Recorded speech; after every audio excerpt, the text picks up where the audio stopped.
ہم جب میڈیشن کا کورس کر رہے تھے نا ثالثی کا, تو ایک بڑی زبردست چیز ہمیں بتائی گئی. میڈیٹر ہوتا ہے نا جو دو پارٹیوں میں سلو کرواتا ہے, تو ایک اس کورس میں بڑی زبردست ایک چیز ہمیں بتائی گئی. علماء کا کو بہت دفعہ موقع ملتا ہے نا دو پارٹیوں میں صلح کرانے کا, اس میں جو سب سے پوائنٹ کی چیز ہم نے سمجھی ہے, انہوں نے کہا کبھی بھی کسی فریق کی طرفداری نہ کرنا, یعنی یہ شو بھی نہ کرنا کہ ہم اس کی طرف ہیں, اگرچہ آپ کو یقین ہو جائے کہ یہ درست ہے, یہ حق پر ہے, کیونکہ آپ جج نہیں ہیں, آپ کو ایز اے جج نہیں بلایا گیا کہ فیصلہ کریں کون صحیح ہے کون غلط, آپ کو صلح کے لیے بلایا گیا ہے. تو پہلے اپنی پوزیشن واضح کرنی ہے کہ دو پارٹیاں ہمارے پاس آئی ہیں, مثال میاں بیوی آگے جھگڑا کر کے, یا چاچا اور بھتیجوں کی وراثت کا جھگڑا ہے, تو پہلے آپ نے ان سے فیصلہ کروانا ہے. تین چیزیں الگ الگ ہوتی ہیں اس میں, آپ لوگ بھی یہ سیکھ لیں جو خاندانوں کے بڑے ہوتے ہیں نا, ان کو بھی بعض دفعہ خاندانوں میں فیصلہ کرنا ہوتا ہے کہ تین پوزیشن اپنی واضح کریں کہ میں کیا, میرے پاس کس طور پر آئے ہو, یا تو مجھے جج بنا کے آئے ہو کہ میں فیصلہ کروں گا, یا مجھ سے مفتی کے طور پہ پوچھنے آئے ہو کہ شریعت کا حکم بتا دوں, یا مجھ سے صلح کروانے آئے ہو. سمجھ رہے ہو بات کو کہ نہیں سمجھ رہے؟ یہ تینوں چیزیں کیا ہیں بولو, الگ الگ ہیں. اگر دونوں پارٹیاں مجھے کہہ دیتی ہیں نا مفتی صاحب ہم آپ کو ایز اے مفتی آپ کے پاس آئے ہیں کہ آپ فتویٰ دیں, تو فتوے میں پھر سیدھا سیدھا جو شریعت کا حکم ہے وہ ان کو بیان کر دیا جاتا ہے. یہ لو بھائی, اب اس میں جو سچویشن بتائے گا اس کو اس کے حساب سے فتویٰ دے دیا جائے گا. مثال کے طور پر شوہر نے کہا کہ میں نے طلاقیں نہیں دی ہیں, بیوی کہہ رہی ہے میں نے دی ہیں, تو ہم بیوی سے کہیں گے آپ سوال لکھ کے دو. بیوی کہے گی میں نے اپنے کانوں سے 3 طلاقیں سنی ہیں, تو میں کیا جواب لکھوں گا؟ اگر آپ نے اپنے کانوں سے سنی ہے تو آپ اپنے شوہر پہ حرام ہو گئی, یہ لو فتویٰ. وہ کہے گا میں نے تو نہیں دی, ہم کہیں گے فتویٰ لکھ کے. وہ کہہ رہے اللہ کی قسم میں نے نہیں دی ہے, ہم کہیں گے اگر آپ نے واقعی نہیں دی ہے تو یہ آپ کی بیوی ہے, یہ لو فتویٰ. ٹھیک ہے نا؟ فتویٰ کیا ہے؟ جو سوال ہے اس کے حساب سے شریعت کا حکم بولو بتا دیا اس کو. تو میں ان سے پہلے پوچھتا ہوں بھائی آپ مجھے میری پوزیشن کیا ہے, ایز اے مفتی آئے ہو, اچھا وراثت میں جھگڑے چل رہے ہوتے ہیں تو وہ آتے ہیں میرے پاس, میں کہتا ہوں بھائی ایز اے مفتی تو یہ وراثت کا یہ مسئلہ ہے, ابا کا اتنا حصہ, اماں کا اتنا حصہ, فلانے کا اتنا حصہ, ڈمکانے کا اتنا حصہ. اب وہ کہتے ہیں ہم نے بہن کا حصہ دے دیا ہے, ایک مثال دے رہا ہوں, اور یہ مکر گئی ہے کہ نہیں دیا. تو میں کہتا ہوں فتویٰ چاہیے, تو فتویٰ یہ ہے کہ بھائی اگر گواہ ہیں تو ٹھیک ہے, نہیں ہے تو وغیرہ وغیرہ, اس طرح کر کے جو بھی فتویٰ ہے, اور اس کو بتا دیا کہ اگر آپ نے دے دیا ہے تو قیامت کے دن آپ, یعنی جھوٹ بول رہی ہے نا, اگر وراثت لے کے مکر گئی ہے تو آپ مجرم ہوگی. جو بھی اس کے حساب سے شریعت کا حکم ہے جس کو کہتے ہیں دیانت, کہ آخرت کے حساب سے یہ بنتا ہے اس میں. اگر وہ کہتے ہیں کہ نہیں آپ جج کے طور پر, تو پھر ہم اس سے گواہ مطالبہ کرتے. پھر میں کہتا ہوں بھائی میری حیثیت ایز اے ایک جج کی حیثیت ہے, تو جج کی حیثیت میں تو بھائی اگر آپ نے کسی پر کوئی دعویٰ کیا ہے آپ گواہ لے کر آؤ. اگر آپ کے پاس گواہ نہیں ہے تو جس کے خلاف دعویٰ کیا ہے وہ قسم اٹھائے. اگر وہ قسم نہیں اٹھاتا یا وہ قسم اٹھا لیتا ہے لیکن اس سے پہلے وہ گواہ پیش کر دیتا ہے, تو جو گواہ پیش کرے گا اس کے حق میں فیصلہ کر دیا جائے. جج کا یہی کام ہوتا ہے نا. مفتی کا کام ہوتا ہے وہ بتائے کہ حقیقت پہ بتائے کہ حقیقت میں جو ہے بھائی اس کے حساب سے ہی ہے. جج کا کام ہوتا ہے حقیقت نہیں دیکھتا. جج کہتا ہے میں عالم الغیب نہیں ہوں. مثال کے طور پر ایک آدمی نے 3 طلاقیں دی اور مکر گیا, بیوی نے اپنے کانوں سے سنی ہے, مفتی کے طور پہ فتویٰ لیں گے ہم بیوی کو کہیں گے آپ حرام ہو. جج بنا کے فتویٰ لیں گے نا ہم سے, جج بنا کے فیصلہ کروائیں گے, تو پھر ہم کیا کہیں گے؟ بھائی آپ کا دعویٰ ہے آپ گواہ لے کر آؤ. عورت سے ہم کہیں گے, وہ کہے گی میرے پاس گواہ نہیں ہے, تو ہم شوہر سے کہیں گے آپ قسم اٹھاؤ. مدعی گواہ پیش کرتا ہے, اگر گواہ نہ ہو تو قسم اٹھوائی جاتی ہے مدعا علیہ سے. تو اب شوہر اگر عورت مدعی ہے صورت میں نا, کہ ہم اس سے کہیں گے گواہ لے کر آؤ, تو گواہ نہیں لے کر آئے گی, ہم شوہر سے کہیں گے بھائی قسم اٹھاؤ کہ میں نے نہیں دی ہے. وہ کہے گا میں قسم اٹھاتا ہوں میں نے نہیں دی. ہم کہیں گے یہ آپ کی بیوی ہے لے جاؤ اس کو. یہ جج بن کے کیا ہے؟ اب مفتی کہہ رہا ہے کہ آپ کی بیوی نہیں ہے, مفتی عورت کو کہہ رہا ہے کہ آپ شوہر سے کیا کرو, جان چھڑاؤ, کیونکہ آپ نے اپنے کانوں سے سنا ہے ہمارے فیصلے کی وجہ سے آپ شوہر کے لیے حلال نہیں ہو گئی ہو. لیکن جج کیا کہے گا؟ جج کہے گا بھائی ہمیں کیا پتا, ایسے تو کوئی بھی عورت اٹھ کے کہے. تو یہ 2 فیصلے مختلف. اور ثالثی کا کام کیا ہوتا ہے؟ ثالثی کا کام یہ ہوتا ہے, میڈیٹر جو ہوتا ہے نا اس کا کام یہ ہوتا ہے کہ وہ بالکل نیوٹرل, وہ کیا کرتا ہے آپ کے جو جھگڑے ہیں اس میں اس کا کام ہے جھگڑا ختم کرنا.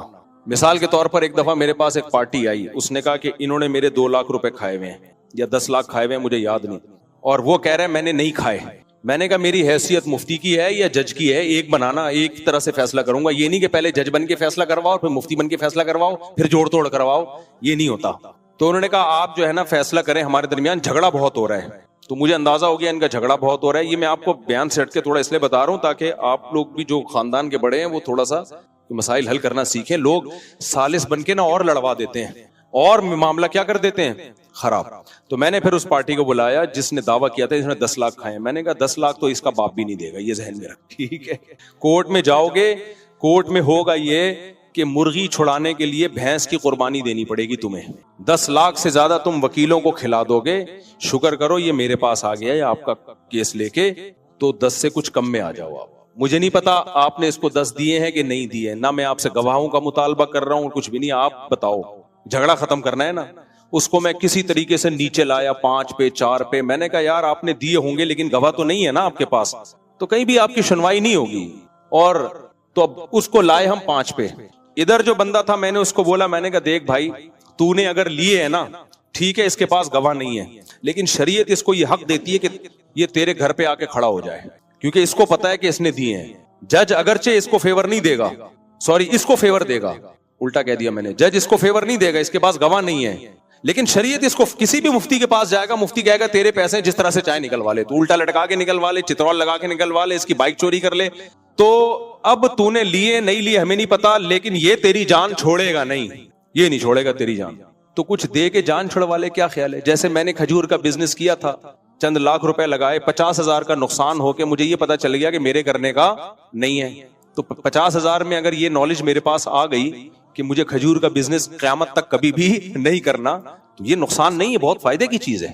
اور یہ فائدے میں لوگوں کو بھی شیئر کرتا رہتا ہوں, بھائی یہ تمہارے بس کا کام نہیں ہے, اس میں کروڑوں روپے کے کنٹینر پہلے سے بک کر لیے ہوتے ہیں لوگوں نے مناسب قیمتوں پہ. خیر, تو میں نے وہ اچھل رہا ہے نا دائیں بائیں اچھل کود, نہیں میں نہیں چھوڑوں گا, میں پورے 10 لاکھ جو ہے نا وہ میں 1 روپیہ بھی نہیں دوں گا اس کو, میں نے جب لیا ہی نہیں ہے میں کہاں سے دوں.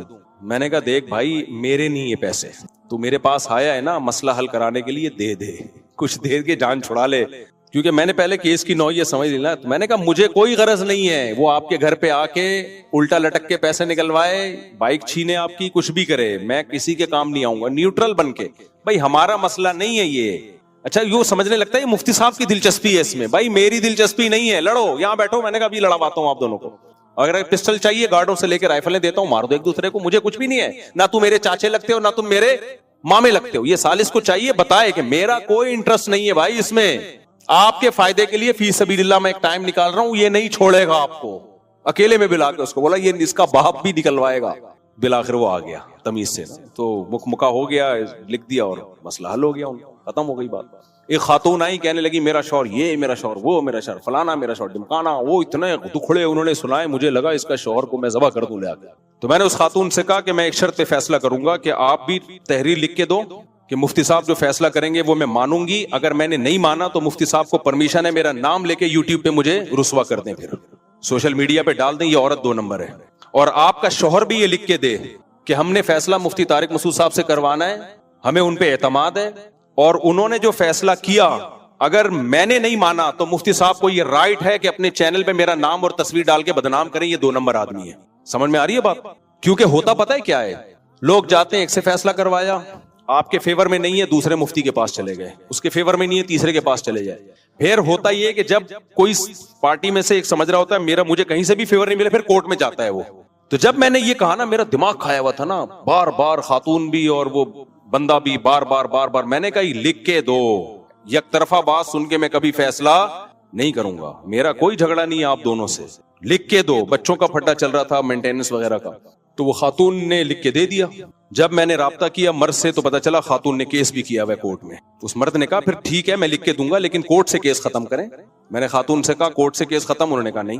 میں نے کہا یہ ڈبل گیم نہیں چلتا, کورٹ میں بھی کیس کیا ہوا ہے کہ یہاں سے نہیں ہوا تو وہاں سے, یہ ڈبل گیم نہیں چلتا. میں نے کہا اتنا ہمارے پاس فالتو ٹائم نہیں ہے, تو آپ اپنا مسئلہ خود حل کرو جا کے.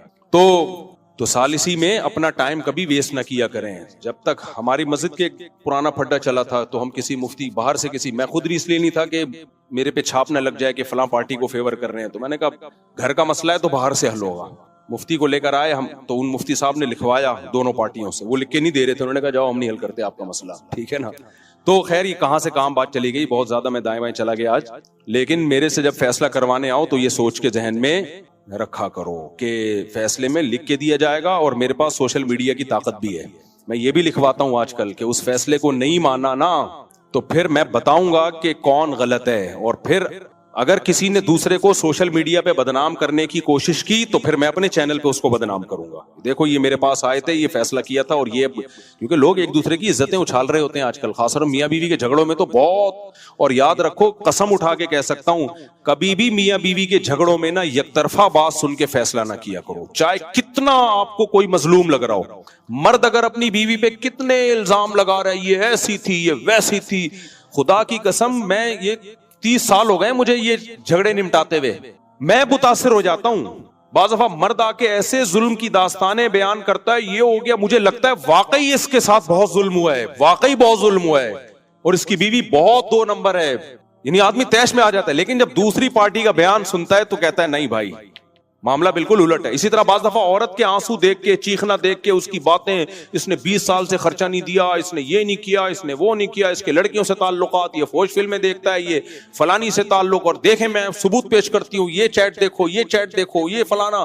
آدمی کہتا ہے اس سے زیادہ 2 نمبر آدمی میں نے دنیا میں کہیں نہیں دیکھا. 20 کے دفعہ کہ میں متاثر ہوا ہوں, لیکن جب مرد کو بلایا تو کہانی بالکل الٹی نکلی. اس لیے بھائی یہ یک طرفہ بات سن کے یہ فیصلہ کر لو, کہیں بھی کبھی کوئی رائے قائم نہیں کرنی ہے. کبھی بھی کوئی جس پہ الزام لگ رہا ہے, جب تک اس کو بلا کے کلیئر نہیں کرتے, کبھی بھی نہیں. ایک دفعہ یہیں پر کیس آیا, خاتون نے کہا کہ میرا میاں ایسا, مجھے اتنا ترس آیا, میں نے جامعہ سے بھی 2-3 مفتیوں کو بلایا, یار اس خاتون کا مسئلہ حل کرو. انہوں نے, وہ سینئر مفتی تھے, انہوں نے بولا بھائی اس کے شوہر کو بلائے بغیر نہیں ہوگا مسئلہ حل. یار جب شوہر آیا ہے نا, تو پہلے تو اپنی بچیوں کو دیکھ کے پھوٹ پھوٹ کے رونے لگا. 5 سال بعد اس نے اپنی بیٹیوں کو دیکھا ہے. عورت نے 5 سال سے اپنی بیٹیوں کو شوہر سے نہیں, اس کے باپ سے نہیں ملایا, 5 سال ملنے نہیں دیا, اور الٹا بچوں کا ذہن خراب کیا ہوا تھا کہ تمہارا باپ تم سے ملتا نہیں ہے. یعنی ظلم الٹا یہ کر رہی ہو کہ بچوں کو ملنے نہیں دے رہی, اور جب ملا ہے تو کہہ رہی ہو دیکھو 5 سال بعد آیا ہے, حالانکہ وہ ملنے اس نے ہی نہیں دیا. تو ایسی الٹی کہانیاں مرد بھی کر رہے ہوتے ہیں, میں ایک طرف کی بات نہیں کر رہا. تو جب سچویشن میں جاتا ہے آدمی, ڈیپ میں کچھ اور ہی نکل رہا ہوتا ہے. تو اس لیے قرآن نے بار بار اعتدال اعتدال اعتدال, بیلنس, یہ بہت زیادہ حکم دیا. خیر ہم ٹاپک کی طرف آتے ہیں. تو عقل کا ایک استعمال کیا ہے, عقل بالکل ہی استعمال نہ کی جائے جیسے ایتھیسٹ لوگ کرتے ہیں. یہ کیا کرتے ہیں, پوری کہانیاں سنا دیں گے آپ کو کہ یہ کائنات کی ابتدا کیسے ہوئی, اور یہ پہلے سیل کیسے بنا, پھر ایوالو ہوتے ہوتے یہ سب کچھ بن گیا. جو اصل سوال ہے نا, جو مطلب کی عبارت تھی, اسے پنجوں سے گھس ڈالا, کبوتر لے کے آیا ہے میرے خط کا جواب آدھا. ایک شاعر تپا ہوا تھا, پہلے زمانے میں کبوتر محبوبہ اور معشوقہ کے خط لے کے آتے تھے. تو بہت عرصہ ہو گیا معشوقہ کا خط نہیں ملا اس کو, کوئی کئی سالوں کے بعد جا کے خط آیا. تو یہ بڑا خوش کہ یار آج تو محبوبہ نے کئی سالوں کے بعد خط لکھا ہے, بڑی محبت کی باتیں کی ہوں گی. تو اس میں لکھا ہوتا بھائی بعد السلام و تسلیم, عرض ہے کہ بہت عرصے سے آپ کی خیریت مطلوب, خداوند کریم سے خیریت مقصود, وغیرہ وغیرہ کر کے جو محبت کی بات تھی نا, جو آنے والی تھی, آئی لو یو, مجھے آپ سے محبت ہے, وہ کبوتر کے پنجوں سے گھس چکی.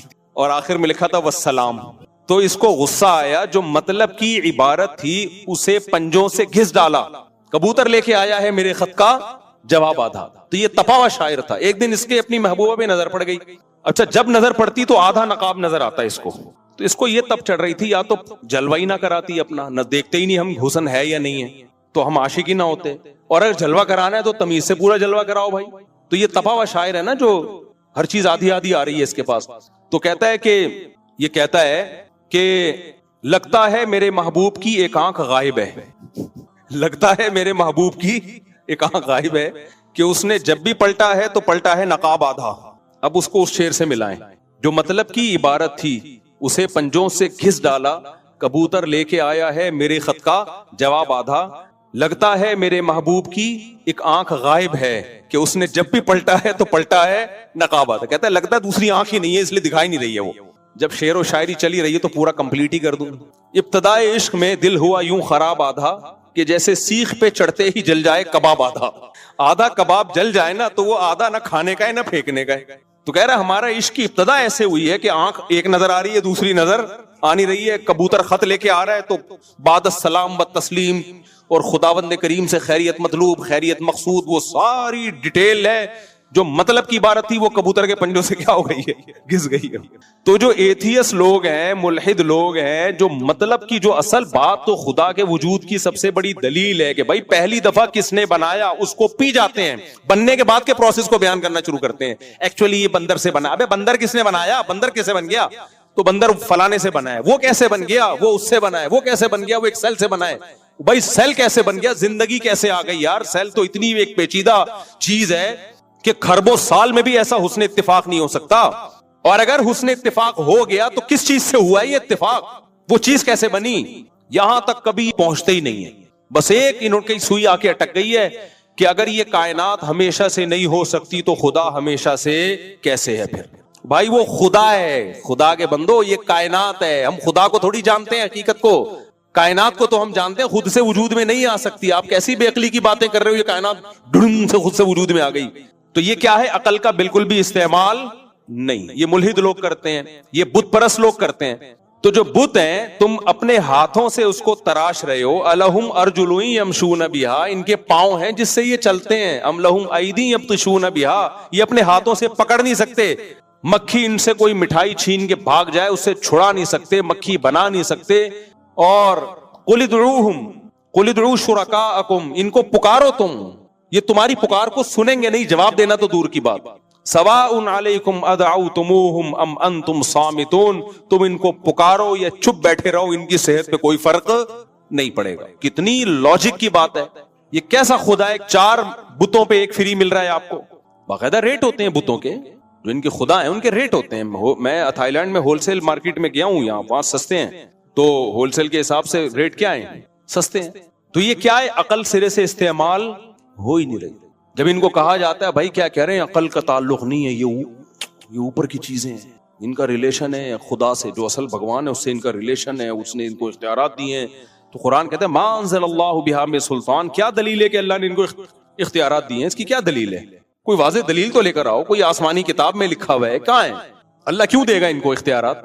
اللہ قرآن میں کہتا ہے تم اپنے غلام کو اپنی پراپرٹی میں شریک نہیں کرتے, میں ان پتھروں کو اپنی کائنات میں شریک کر لوں. کیا تم اپنے غلام کو پروٹوکول نہیں دیتے اتنا کہ اپنے خادم کو اپنی پراپرٹیاں دینا شروع کر دو, اور میں ان کو اپنے ساتھ خدائی میں شریک کر لوں.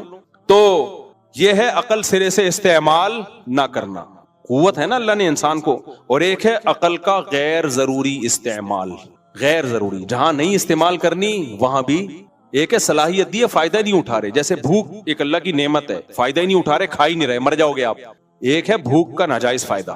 آپ کو بھوک بہت لگ رہی ہے تو آپ یہ سمجھے کہ میرا پیٹ نہیں ہے, یہ لالو کھیت ہے, یہ صحیح ہے نا بھائی. بھوک بھی محدود ہے, پیٹ بھی کیا ہے, محدود ہے. آپ نے 3 ٹائم سے کھانا نہیں کھایا تو اب یہ نہیں ہو سکتا کہ 3 ٹائم کا کھانا ایک ہی ٹائم پہ کھا کے پیٹ بھر لو. میں بچپن میں سوچا کرتا تھا جو 1 ہفتہ بھوکا رہتا ہے وہ تو پھر 7 یا 21 ٹائم کا کھانا کھاتا ہوگا. تو میرے بھائی نے بتایا, انہوں نے بولا پیٹ اتنا ہی رہتا ہے, وہ اتنا بڑا نہیں ہو جاتا, تو جتنی گنجائش ہے اتنا ہی کھائے گا, تو اس سے زیادہ نہیں کھا سکتا. تو آپ کھائے چلے جاؤ, کھائے چلے جا رہے. تو ایک ہے عقل کا استعمال ہی نہ کرنا, ایک ہے عقل کا استعمال کرنا ایسی جگہ پر جہاں عقل خود کہتی ہے کہ یہاں استعمال نہیں کرنا. اس کی مثال ہے, ہم ڈاکٹر کے پاس جاتے ہیں, سر میں درد ہو رہا ہے, ڈاکٹر نے دے دی ہم کو پیناڈول. ڈاکٹر کے عقل یہ کہتی ہے کہ درد سر کا علاج جو ہے حکیم یا ڈاکٹر کے پاس ہے, عقل یہی کہتی ہے نا. یہاں تک عقل کا استعمال ٹھیک ہے. آپ کے سر میں درد ہوا, آپ جا رہے ہو میکینک کے پاس کہ آپ نے چونکہ میری گاڑی بہت زبردست ٹھیک کی تھی, میری کھوپڑی بھی آپ ہی ٹھیک کریں گے. پلگ پانے سے آپ نے کیا کرنا ہے, یہ انکل کو بڑی ہنسی آتی ہے میرے سے, زندہ دل انکل ہیں یہ ماشاءاللہ. تو آپ کی گاڑی کسی میکینک نے ٹھیک کی تھی, آپ اسی میکینک کے پاس چلے گئے کہ بھئی میری کھوپڑی بھی نٹ بولٹ لے کے کیا کر دو, اسکرو ڈھیلے ہو گئے ہیں. بعض دفعہ ماں باپ بچے کو تانا دے رہے ہو نا, تمہارے اوپر کے اسکرو ڈھیلے ہیں, تو آپ چلے گئے, آپ نے کہا یار اسکرو ٹائٹ تو اس نے کیا تھا, وہ الیکٹریشین آیا تھا ہمارے اسکرو ٹائٹ کر کے گیا ہے پلگ اس کے بٹنوں کے, تو آپ میرے اسکرو کیا کر دیں, ٹائٹ کر دیں. یہ بالکل استعمال ہی نہیں کر رہے. لیکن آپ نے عقل استعمال کی, آپ نے بولا بھائی ہر فیلڈ کے ماہرین ہوتے ہیں, میڈیکل سائنس ڈاکٹروں کا اور حکیموں کا شعبہ ہے, تو کسی اچھے حکیم یا کسی اچھے ڈاکٹر کے پاس, سر درد کا تو آج کل حکیم بھی پیناڈول ہی دے رہے ہوتے ہیں, تو آپ چلے جائیں کسی اچھے ڈاکٹر کے پاس, وہ ڈاکٹر آپ کا ٹیسٹ کرے گا, جو بھی کرے گا, اس کے بعد آپ کو دوا دے گا. اب اس ڈاکٹر نے آپ کو لکھ دی 2 گولی پیناڈول, فوری طور پہ کھا لیں, فی الحال یہ درد تو ٹھیک ہو, پھر ہم بعد میں غور کرتے رہیں گے یہ ہو کیوں رہا تھا, شادی کی تھی آپ نے یا شادی نہیں ہو رہی. بعض دفعہ سر درد ہوتا ہے شادی نہ ہونے کی وجہ سے, بعض دفعہ ہوتا ہے شادی ہونے کی وجہ سے. ابھی میں سعودی عرب میں تھا نا, تو وہ افتتاح کر رہا تھا وہ ہوٹل کا, ہمارے کوئی دوست تھے, اوپننگ کے لیے بلایا انہوں نے, تو وہ میرے پاس لوگ ملنے آ رہے ہیں نا, بہت سے کہہ رہے مفتی صاحب میری شادی کے لیے دعا کریں, میری شادی کے لیے دعا کریں, بہت سے لوگ کہہ رہے تھے. تو میں ان کو دعا دیتا, اللہ آپ کو خوش رکھے, اللہ آپ کو خوش رکھے, اللہ آپ کو. تو وہ سمجھ رہے ہیں میں دعا کر رہا ہوں کہ اللہ آپ کی شادی کرے، حالانکہ میری نظر میں اس کا مطلب یہ تھا اللہ آپ کو خوش رکھے. اس کے دونوں مطلب نکلتے ہیں، یعنی جس کے لیے شادی بہتر ہے ہو جائے، نہیں بہتر ہے تو کیا ہو. تو میں سب کو یہی دعا اللہ آپ کو خوش رکھے، اللہ آپ کو. تو میں خود کنفیوز ہو رہا تھا کہ میں دعا صحیح بھی دے رہا ہوں یا غلط دے رہا ہوں دعا ان کو. پھر میں نے کہا ہم تو یہی دعا کریں گے خوش رکھے، باقی اللہ کی مرضی کہ اس خوشی کس میں اس کی. تو مجھے وہ لطیفہ یاد آیا، ایک خاتون اپنے شوہر کا سر دبا رہی تھی کہ شادی سے پہلے بھی آپ کو کوئی سر دباتا تھا؟ اس نے کہا ہوتا ہی نہیں تھا درد شادی سے پہلے، دبانے کی ضرورت ہی نہیں تھی. تو آپ نے کیا کیا؟ آپ ڈاکٹر کے پاس چلے گئے، عقل کا استعمال کیا آپ نے. یہ بالکل صحیح کام کیا آپ نے کہ آپ ڈاکٹر کے پاس چلے گئے، شرعی مسئلہ پوچھنے کے لیے ڈاکٹر یا انجینئر کے پاس جانے کے بجائے مفتی کے پاس چلے گئے.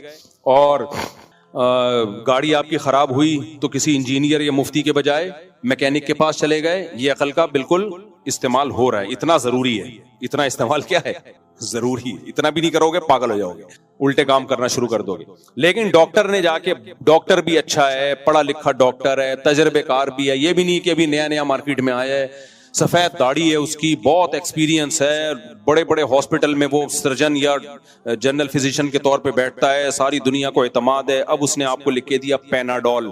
اب آپ کہہ رہے ہو ڈاکٹر صاحب میری عقل نہیں مانتی ہے، میری عقل بولو نہیں مانتی. مجھے قائل کریں کہ ابھی پیناڈول میں ایسی کیا چیز ہے کہ وہ میرے پین کو ٹھیک کر دے گی.